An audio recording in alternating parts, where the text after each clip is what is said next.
A paz do Senhor Jesus, estamos iniciando mais um Instantes Finais, a sua aula de profecias bíblicas no seu lar, e eu quero mais uma vez agradecer a Deus pelo privilégio de estarmos juntos para estudar as profecias bíblicas e os eventos escatológicos. Obrigado também a você por sua audiência, onde quer que você esteja. Que Deus te abençoe, que as bênçãos de Deus continuem sendo derramadas sobre a sua vida, sobre a sua família. Seja muito bem-vindo aos Instantes Finais. Eu quero agradecer também a você que tem enviado a sua mensagem para nós, através das redes sociais, diariamente. Nós temos recebido mensagens pelo Facebook, pelo Instagram, pelo WhatsApp. E se você deseja entrar em contato conosco, enviar a sua dúvida, a sua crítica, a sua opinião, a sua sugestão, quem sabe você tem aí alguma sugestão sobre temas a serem abordados no programa, envie agora o WhatsApp, que é o 994661010.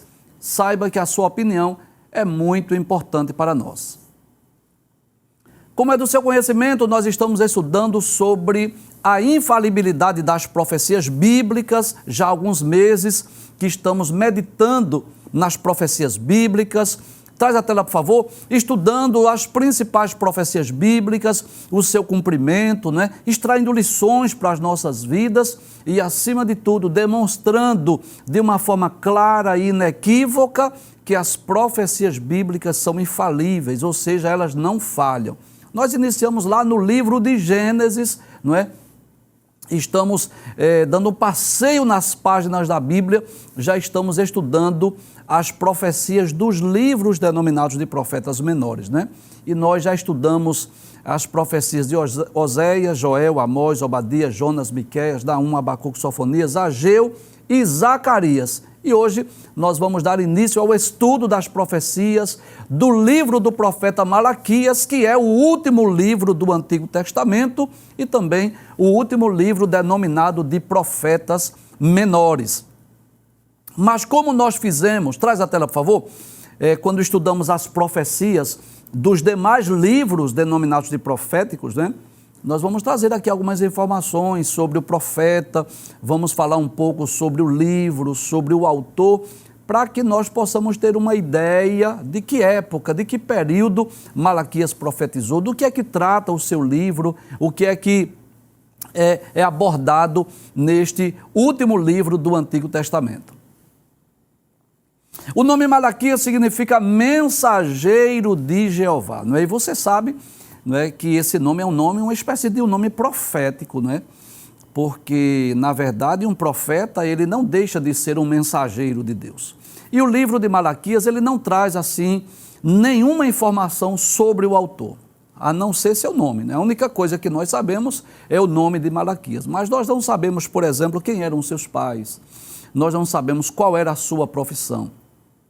Não é mencionado a cidade do seu nascimento. Nós não temos informações acerca do profeta Malaquias, senão saber o seu nome e que ele foi levantado por Deus para o ministério profético e que é um dos profetas chamados de profetas canônicos ou literários, ou seja, aqueles profetas que não só falaram em nome de Deus, mas também registraram a sua profecia. Então nós vamos nos deter essas informações, É apenas sobre o nome e que ele foi um profeta de Deus. O livro de Malaquias, ele traz uma série de repreensões contra o povo judeu. Isso mesmo, mais uma vez contra o povo judeu. Dessa feita é por causa da ingratidão para com Deus, a irreverência dos sacerdotes quanto às coisas sagradas e as repreensões ao povo de forma geral, por causa de uma crise social provocada por casamentos mistos e por um alto índice de divórcio. Isso mesmo, por incrível que pareça, nos tempos bíblicos, principalmente nos dias de Malaquias, um dos problemas mais sérios enfrentados pelo povo de Deus foi exatamente o alto índice de divórcio. Lendo o livro do profeta Malaquias, nós vamos perceber que aquele primeiro entusiasmo, aquela primeira alegria do retorno dos filhos de Israel lá da Babilônia havia cessado, O profeta Malaquias profetizou por volta do ano 400 a.C., Então eu posso dizer que nos dias de Malaquias, 3 grandes milagres haviam ocorrido já. Primeiro, o povo já havia retornado lá de Babilônia. Segundo, o templo havia sido reconstruído, né? Você sabe que o templo foi reconstruído aqui por volta do ano 516. O templo, que é conhecido como o Templo de Zorobabel, ele foi reconstruído por volta de 516 e também nós podemos dizer que o culto havia sido restaurado por Esdras por volta do ano 457 a.C. E além disso, o muro da cidade também havia sido reconstruído por volta do ano 444, mais ou menos, por Neemias. Então veja que coisa interessante. O povo havia retornado de Babilônia depois de 70 anos de cativeiro. O templo já havia sido erguido mais uma vez. O culto havia sido restaurado. Os muros de Jerusalém já haviam sido reconstruídos. Então era de se esperar o quê? Um fervor espiritual, um momento de alegria, não é, de gratidão, de adoração a Deus. Mas, infelizmente, não é isso que acontece nos dias de Malaquias. A situação espiritual dos judeus estava de novo em um nível muito baixo, né? Eu posso dizer assim, estava em decadência. O povo tinha deixado de entregar os seus dízimos. Essa é uma das principais mensagens de Malaquias. Os sacerdotes estavam oferecendo ao Senhor o quê? Isso, animais cegos, animais aleijados. E muitos casais estavam se divorciando, né? O povo estava cada vez mais se distanciando de Deus. E é nesse momento de crise social, de crise espiritual, que Deus levanta o profeta Malaquias. E você sabe disso, né? Estudando os livros proféticos, nós vamos perceber isso, que os profetas foram levantados por Deus principalmente em períodos de crise social, de crise econômica, de crise espiritual. Se nós lermos a história bíblica, não só os livros proféticos, mas até mesmo os livros dos reis, os livros das crônicas, nós vamos perceber isso. Os profetas foram levantados por Deus exatamente em período de apostasia, de esfriamento espiritual, de abandono do culto monoteísta, em momento de injustiças sociais, momentos de crise. E Deus levanta esses profetas porque Deus ama o seu povo. Deus ama, não é? Falando de Malaquias, Deus ama o povo de Judá, Deus ama o povo de Israel. Então Deus levanta Malaquias exatamente para despertar o povo, para que eles pudessem voltar a cultuar, a adorar, a servir a Deus como outrora. Veja que coisa interessante. Quando o povo estava em Babilônia, qual era o maior desejo do povo? Isso, muito obrigado, isso mesmo. Voltar para Jerusalém, reconstruir o templo, voltar a oferecer holocaustos e sacrifícios no templo em Jerusalém. Era esse o desejo do povo. Aí Deus move pessoas, levanta pessoas, primeiro despertando Ciro, para quê? Para autorizar o retorno do povo, levantando Ciro para quê? Para que devolvesse os utensílios do templo de Jerusalém. Levanta Zorobabel para reconstruir o templo, levanta o profeta Ageu e Zacarias para despertar o povo, para voltar a atenção para a reconstrução do templo. Deus levanta Esdras para quê? Para restaurar o culto. Levanta Neemias para restaurar os muros de Jerusalém. Ou seja, Deus havia realizado o desejo do coração do povo. Deus havia respondido às orações, eles estavam de novo na sua pátria, eles já tinham o templo para adorar a Deus, o culto já havia sido restabelecido, os muros de Jerusalém já não estavam mais fendidos, as portas de Jerusalém já não estavam mais queimadas a fogo. E o que era de esperar desse povo? Gratidão, festejo, alegria, espiritualidade, comunhão com Deus. Mas o que estava ocorrendo é exatamente o inverso. Inclusive, se você estiver com a sua Bíblia aberta aí, que eu espero que você esteja, você vai perceber isso, que a epígrafe, o título do capítulo 1, qual é? A ingratidão do povo. O que era que Deus esperava do seu povo? Gratidão. alegria, regozijo, comunhão, vida espiritual ativa. Mas o que é que está ocorrendo aqui? Primeiro, ingratidão do povo. Esqueceram rápido dos benefícios, dos privilégios de Deus. Permita dizer isso. Isso ocorre ainda hoje, sim ou não? Muitas pessoas assim, que às vezes oram, choram, pedindo a Deus uma bênção, um milagre. Deus faz, Deus realiza, Deus cumpre o desejo, e depois o que acontece? Essas pessoas esfriam na fé. Em vez de ter um coração grato, um coração agradecido, essas pessoas muitas vezes terminam abandonando Jesus, abandonando a fé, deixando de servir a Deus. Esquecem dos privilégios, dos benefícios, dos milagres.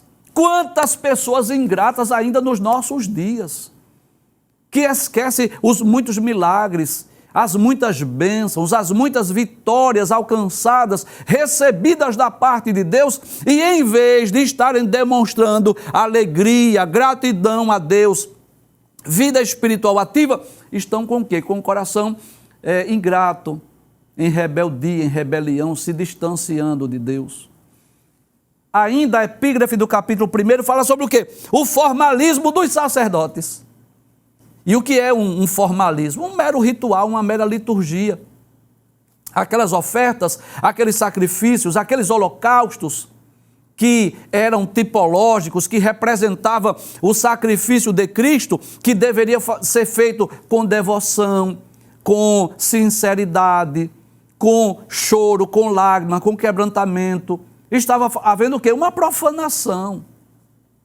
Os sacerdotes estavam oferecendo a Deus animais cegos, mancos, aleijados. E eles não eram inocentes. Aqueles que eram os líderes espirituais, que deveriam trazer o povo para perto de Deus, eles eram os primeiros a serem negligentes no seu ofício, na sua função sacerdotal. E como um abismo puxa outro abismo, o que era que estava acontecendo? O povo estava se distanciando de Deus. E Deus levanta o profeta Malaquias. Esse grande homem de Deus, esse grande profeta, que foi levantado exatamente para repreender os sacerdotes e para trazer o povo para perto de Deus. Abre a tela, por gentileza, para nós falarmos sobre o tema do programa hoje. O tema do programa hoje, a profecia, ela está de forma mais específica no capítulo 1, versículo 11 do livro de Malaquias, onde a profecia diz que o Senhor será adorado por todas as nações. Esta é a profecia que nós vamos estudar. Mas para nós não estudarmos apenas um versículo, que é o versículo de número 11, nós vamos trazer aqui o contexto dessa profecia, vamos estudar os versículos de 1 a 10, que não são necessariamente proféticos. A profecia encontra-se de forma mais específica no versículo de número 11, mas nós vamos estudar esta profecia, esse contexto, os versículos 1 a 11, e vamos ver o cumprimento desta profecia, que em certo aspecto já está se cumprindo hoje, mas em certo aspecto terá o seu cumprimento no futuro. Vamos ler o texto? Pode abrir a tela, por gentileza. Malaquias, capítulo 1, versículos 1 a 3, diz assim: peso da palavra do Senhor contra Israel, pelo ministério de Malaquias. Então, primeiro, professor, o que é peso aí? Peso é uma sentença, é uma mensagem dura, pesada, é uma mensagem de conserto, de repreensão.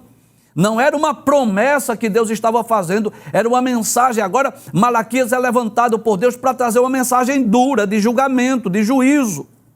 Aí Deus diz assim: eu vos amei, diz o Senhor. Deus amou quem? O povo de Israel, o povo judeu. Deus está lembrando: olha, eu vos amei, eu amei vocês. Mas o que era que o povo dizia? O povo dizia assim: mas vós dizeis, em que nos amaste? Traz a tela, por gentileza. É como se o povo perguntasse assim: em que nos amaste? E eu poderia aqui enumerar dezenas de provas, de provas contundentes, evidentes, que Deus amou aquele povo. Eu sei que não precisa nem eu falar, porque você já sabe disso, não é? Mas você sabe disso. Nos dias de José do Egito, Deus preserva o povo lá em Gósen, no Egito. Havia fome no mundo, mas havia alimento, fartura no Egito, e Deus preservou a família de Jacó. Entraram no Egito cerca de 70 a 75 almas, ou 70 ou 75 pessoas, né? E saiu uma grande multidão de 600 mil homens, fora mulheres e crianças. Então, Deus abençoou aquele povo, multiplicou a semente de Abraão, Isaque e Jacó lá no Egito. Libertou o povo de Israel com mão forte nos dias de Moisés. Mandou as 10 pragas sobre o Egito, mas preservou a terra de Gósen. Abriu as águas do Mar Vermelho para que eles passassem a pés enxutos. Mandou coluna de nuvem de dia, coluna de fogo de noite. Fez cair o maná do céu. Mandou codornizes quando eles queriam comer carne. Não deixou que as roupas deles se rasgassem durante aqueles 40 anos de peregrinação. Fez sair água da rocha, tornou águas amargas em águas doces, deu vitória ao povo de Israel sobre os amalequitas, guiou o povo durante aqueles 40 anos, deu a terra de Canaã. E mesmo quando o povo pecou e desobedeceu, Deus mandou para o cativeiro, mas depois levanta Ciro, manda o povo de volta mais uma vez. Então, o cuidado de Deus, você sabe disso, Êxodo 19, quando o povo de Israel está lá na península do Sinai, Deus fala através de Moisés que Deus escolheu aquela nação para ser a sua propriedade peculiar, para ser uma nação santa. Ainda hoje nós podemos ver a mão de Deus estendida sobre esse povo, sobre essa nação. Então, um povo muito privilegiado. Quando nós vamos ler a história de Israel, foi essa nação que Deus levantou reis, profetas, juízes, sacerdotes, anciãos. Foi através dessa nação que Deus fez milagres em outras nações. Que por causa do povo de Israel, Deus destruiu muitos povos e muitas nações por amor a Israel. Então a gente vê o cuidado, a proteção de Deus, as bênçãos de Deus, os milagres. Pode observar isso. Se você ler a história dos milagres registrados no Antigo Testamento, você vai chegar a essa conclusão. Ou esses milagres foram realizados na própria nação de Israel, beneficiando o próprio judeu, ou esses milagres foram realizados em outros povos, em outras nações, mais detalhe, através do povo de Israel. Então é como se o povo de Israel, Deus voltasse a sua atenção para abençoar esse povo. E o que é que o povo pergunta nos dias de Malaquias? Em que nos amaste? Como que diz assim, qual é a prova? Qual é a evidência que tu pode me dar? Já imaginou?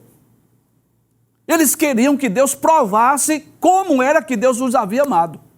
E Deus poderia dar várias provas, né? Eu citei aqui algumas, mas é claro que existem centenas de outras provas pelas quais Deus amou. Mas Deus vai dar uma prova ao menos. Deus vai dar ao menos uma razão para provar que amou a Israel. Abre a tela mais uma vez. Eu vos amei, diz o Senhor, mas vós dizeis, em que nos amaste? Olha aí a resposta de Deus. Não foi Esaú, irmão de Jacó, e eu quero deixar bem claro aí que Esaú e Jacó aí não está representando apenas dois irmãos, não. Esaú está representando uma nação que são os edomitas, e Jacó está representando uma outra nação que é Israel. Professor, como é que o senhor sabe disso? O contexto vai provar isso. Que Esaú aí não é simplesmente uma pessoa. Jacó não é apenas uma pessoa. Esaú está representando os edomitas e Jacó está representando Israel. O contexto vai provar isso. Aí Deus diz assim, em que vos amaste? Não foi Esaú, irmão de Jacó, disse o Senhor. Todavia amei a Jacó e aborreci a Esaú. Traz a tela, por favor. Professor, isso é predestinação? Claro que não. Não é predestinação. Mas Deus estava falando aqui, mostrando a diferença do povo judeu, da nação de Israel e do povo de Edom. Então, quando Deus ama o povo de Israel, é que apesar das muitas falhas, dos muitos defeitos desse povo, mas na nação de Israel havia pessoas tementes a Deus, pessoas sinceras, pessoas fiéis a Deus. Você sabe disso. Que a nação nunca se corrompeu por completo, sempre havia um remanescente fiel. Quando Elias pensou, só tem eu, Deus disse, Elias, ainda tem 7.000 que não se curvaram diante de Baal. Não pense que só tem você, não. Então, Deus amou o povo de Israel, porque apesar dos seus muitos pecados, incredulidade, murmuração, idolatria, ingratidão, mas sempre havia um remanescente fiel. E você sabe disso, nós poderíamos citar aqui dezenas de nomes, de pessoas, de servos de Deus, que foram fiéis, tementes a Deus, que oraram, que buscaram a Deus, que se converteram dos seus maus caminhos. Você sabe disso. Aí Deus diz aí que amou a Jacó e aborreceu Esaú. Em outras palavras, Deus estava dizendo assim, eu amei Israel, o povo de Israel, e aborreci o povo de Edom. Abre a tela, por gentileza. Aí ele diz, e fiz dos seus montes uma assolação. Dos montes de quem? De Edom, dos edomitas, os descendentes de Esaú. E fiz dos seus montes uma assolação e dei a sua herança aos dragões do deserto. Quem eram esses dragões? Eram os caldeus e os árabes. Traz a tela, por gentileza. E por quê? Aí eu quero lembrar a vocês que nós falamos sobre os edomitas quando nós explicamos o livro da profecia de Obadias. Lembra disso? Que aquele livro mais curto do Antigo Testamento, só um capítulo, que o profeta Obadias foi levantado por Deus para profetizar contra os edomitas. Então, 2 pecados gravíssimos do povo de Edom. 2 pecados gravíssimos. O primeiro está lá no livro de Números, capítulo 20, versículo de número 17 a 21. Por que é que Deus disse, eu aborreci Esaú, que representa os edomitas? Porque foi um povo rebelde, que se rebelou contra Deus e lutou contra o povo de Israel. Capítulo 20, versículo de número 17, quando nos dias de Moisés o povo de Israel via saindo do Egito, queriam passar pela terra dos edomitas, somente isso, nada mais do que isso. A gente quer passar pela sua terra. E Moisés diz assim, deixa-nos passar pela tua terra, não passaremos pelo campo, ou seja, nós não vamos passar pela sua lavoura, nem pelas vinhas, nem beberemos a água dos poços, iremos pela estrada real, não nos desviaremos nem para a direita nem para a esquerda, até que passemos pelos teus termos. Moisés mandou um recado, disse assim, olha, diga a ele, a gente só quer passar aqui, nós não vamos pisar na sua plantação, nós não vamos nem beber a sua água. A água do poço, a gente não vai nem beber. Porém, Edom disse, não passarás por mim, para que, porventura, eu não saia a espada ao teu encontro. Veja que pessoas más, cruéis. O que era para o rei de Edom fazer? Chamava Moisés. Olha, ele já sabia, mas ele poderia perguntar. Olha, que povo é esse aí? Vocês estão vindo de onde? Ah, vocês estão vindo do Egito? Vocês estão indo para Canaã? Veja bem, eu não posso permitir que você vá beber minha água, porque essa multidão de 2 milhões de pessoas vai secar minhas águas aqui, minhas fontes das águas. Se essa multidão de pessoas passar pelas minhas terras e for entrar nas plantações, roubar cacho de uva, roubar o produto da terra, vai ficar uma miséria aqui. Então vamos fazer um acordo? Você passa, você vai passando por aqui, agora cumpre a sua palavra. Se você cumprir, eu vou deixar. Era isso que era para ele fazer, porque eram primos. Não eram os filhos de Isaac, não é? Esaú e Jacó. Então o que era de esperar? Esperar que passasse. Tudo bem, passe. Mas ele, se você passar pela terra, eu vou ao encontro com vocês com espada. Então os filhos de Israel vinham lá do Egito, não tinham experiência em guerra, não tinha, experiência com batalhas, ele queria matar o povo. Não deixou passar na sua terra. Mas não só isso. Se você ler o livro de Obadias, inclusive você desejar, você pode até rever esse programa lá. No capítulo 1, versículos 10 a 12 de Obadias, vai dizer que quando o povo de Israel foi invadido, Judá, Jerusalém foi invadido pela Babilônia, o que foi que os edomitas fizeram? Ficaram nas encruzilhadas, prenderam aqueles que queriam escapar, mataram o povo judeu, sorriram, se alegraram, saquearam os despojos também, se aproveitaram da ocasião. E é por isso que Deus diz aqui, olha, eu amei a Jacó e eu aborreci a Esaú. E o que foi que Deus fez? Abra a tela, por gentileza. Aí Deus diz assim, e fiz dos seus montes, dos montes de quem? De Edom, dos edomitas, uma assolação, e dei a sua herança aos dragões do deserto. Esses dragões aí são os caldeus e os árabes que invadiu os edomitas. Aí Deus disse assim, traz a tela, por favor. Era como se Deus dissesse assim, vocês querem uma prova que eu amei vocês? Eu vou dar uma prova. Veja onde vocês estão, na sua pátria, na sua terra, trouxe vocês de volta. Agora, procure saber onde estão os edomitas. Procure saber o que eu fiz com eles. E vocês vão saber se eu amei vocês ou não. Passe o texto, por favor. Versículo de número 4. Diz assim, ainda que Edom diga, empobrecidos somos, porém tornaremos a edificar os lugares desertos, assim diz o Senhor dos Exércitos. Se o povo de Edom disser assim, nós vamos reedificar, Deus disse, eles edificarão e eu destruirei. E lhes chamarão termo de impiedade, povo contra quem o Senhor está irado para sempre. Assim será conhecido os edomitas como termo de impiedade e povo contra quem o Senhor está irado para sempre. Olha, Deus disse assim, eu vou deixar uma prova aqui, uma evidência de que eu amei a Jacó, de que eu amei Israel e aborreci o povo de Edom. Passe o texto, por favor, versículo de número 5. E Deus disse assim, e eu vou dar mais uma prova a vocês. Qual é a prova, Deus? Os vossos olhos o verão e direis, o Senhor seja engrandecido desde os termos de Israel. Vocês vão ver isso. Traz a tela, por favor. É como se Deus usasse Malaquias para dizer assim, o que eu vou fazer com os edomitas, vocês vão ver.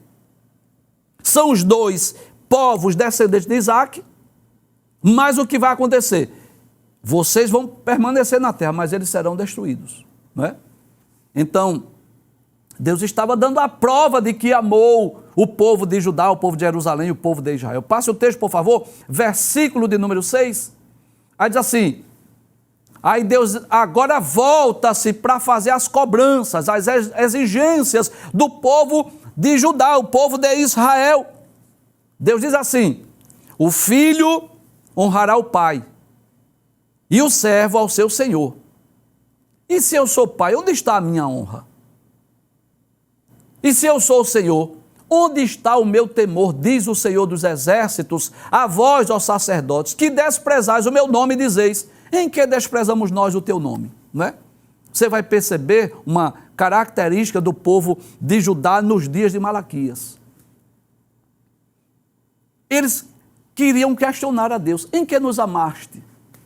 Como foi que nós desprezamos o teu nome? Em que nós estamos te roubando? Querendo argumentar com Deus. Então Deus está trazendo a lembrança do povo, a memória do povo. Olha, vocês conhecem a lei, não conhecem? E vocês sabem que na lei está escrito que o filho deve honrar o pai, não é assim? E vocês sabem que o servo deve honrar o seu senhor. Vocês sabem disso. Vocês têm a lei, vocês não são inocentes. Aí Deus pergunta assim, e se eu sou pai, onde está a minha honra? Por que vocês não estão me honrando? E se eu sou o Senhor, onde está o meu temor? Deus está repreendendo o povo judeu, porque eles queriam ter Deus como pai, eles queriam ter Deus como Senhor, mas não estavam tributando a Deus a honra e o temor. E existem pessoas que são assim, não é verdade? Que para receber bênção, presente de aniversário, para receber sapato, roupa, material escolar, papai e mamãe, não é? E para honrar.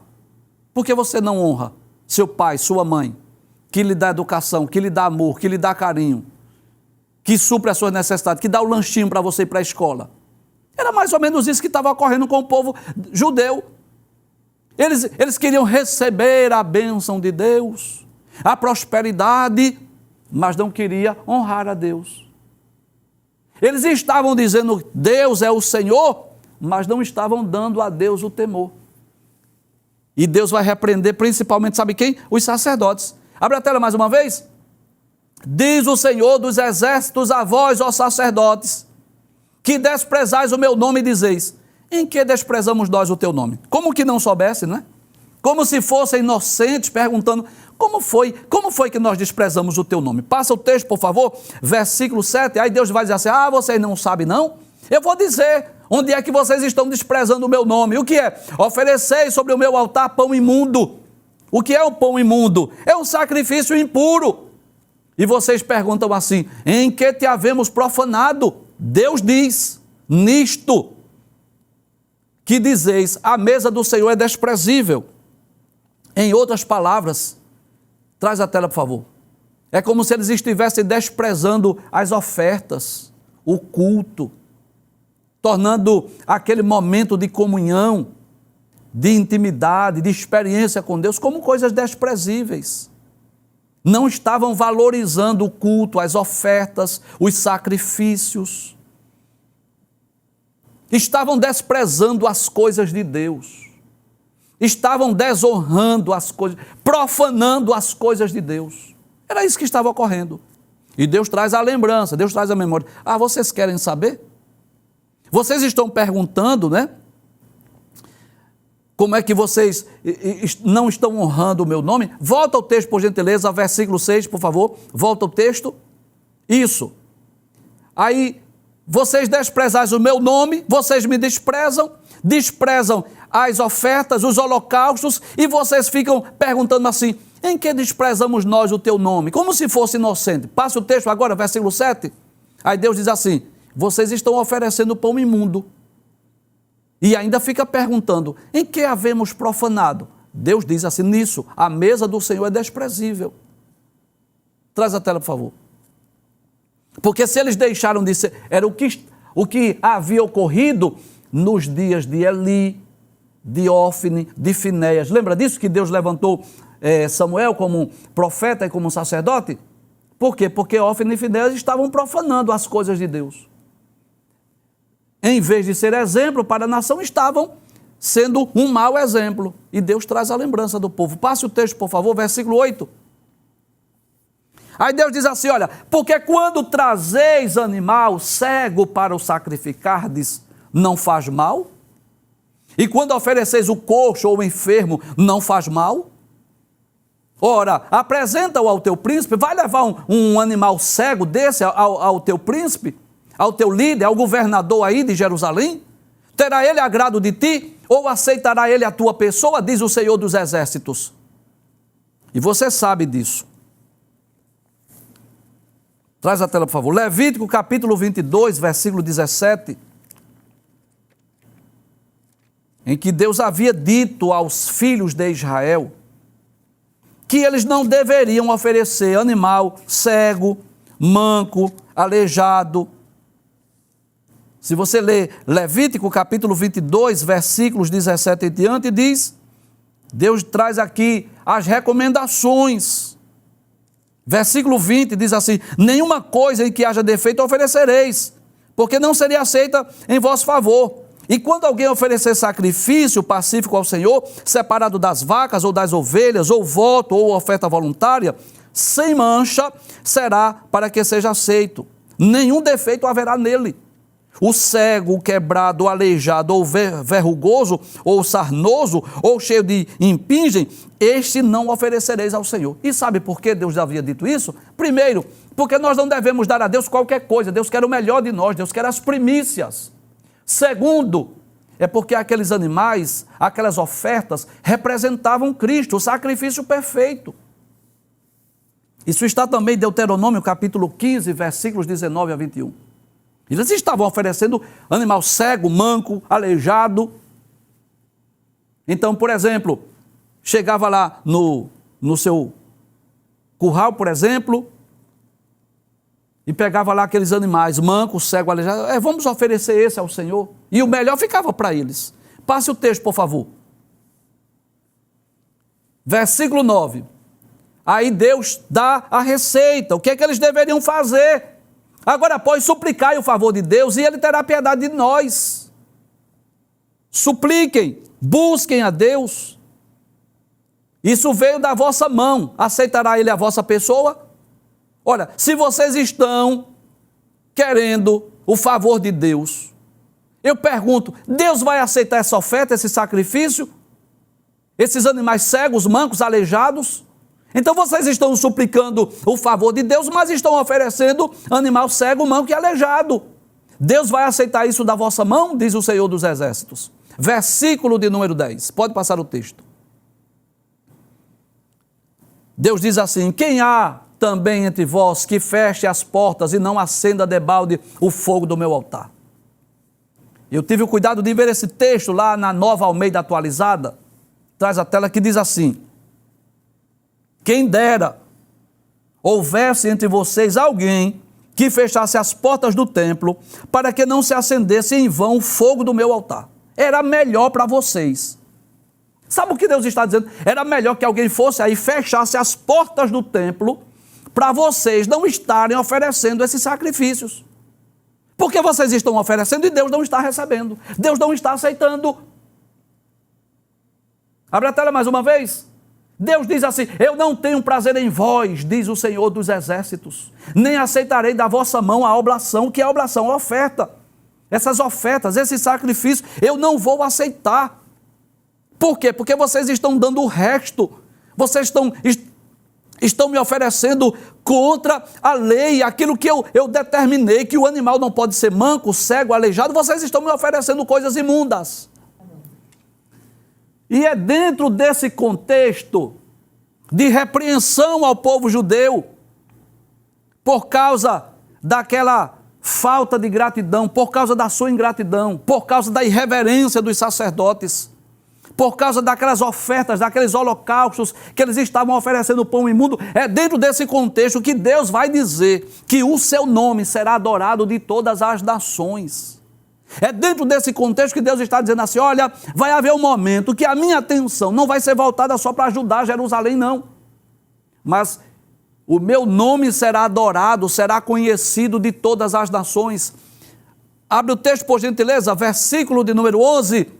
Aí Deus diz assim: mas desde o nascente do sol até o poente será grande entre as nações o meu nome, e em todo lugar se oferecerá o meu nome incenso e uma oblação pura, porque o meu nome será grande entre as nações, diz o Senhor dos Exércitos.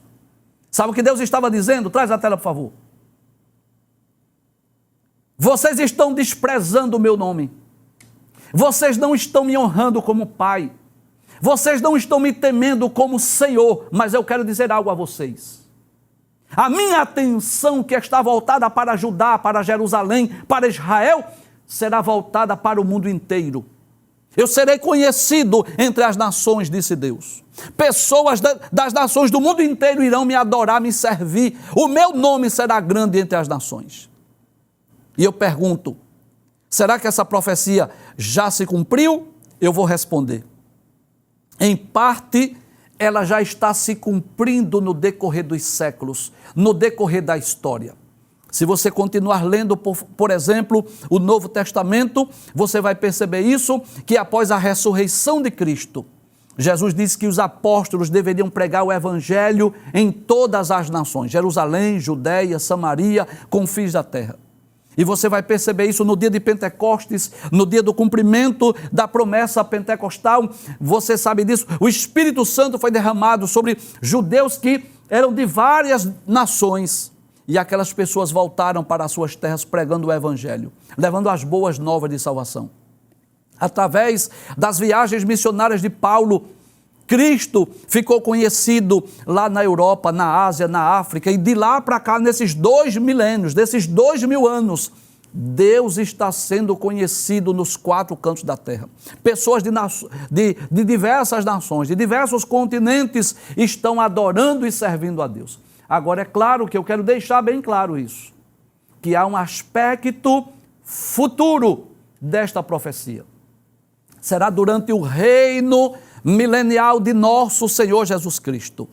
Quando Jesus estiver reinando a partir de Jerusalém, que o nome de Deus, o nome do Senhor será adorado, será invocado por todas as nações. Volta ao texto mais uma vez, versículo 11, só para eu ler mais uma vez esta profecia para a gente confirmar. Aí quando Deus diz, mas desde o nascente do sol até o poente, será grande entre as nações o meu nome. Isso ainda tem um aspecto futuro.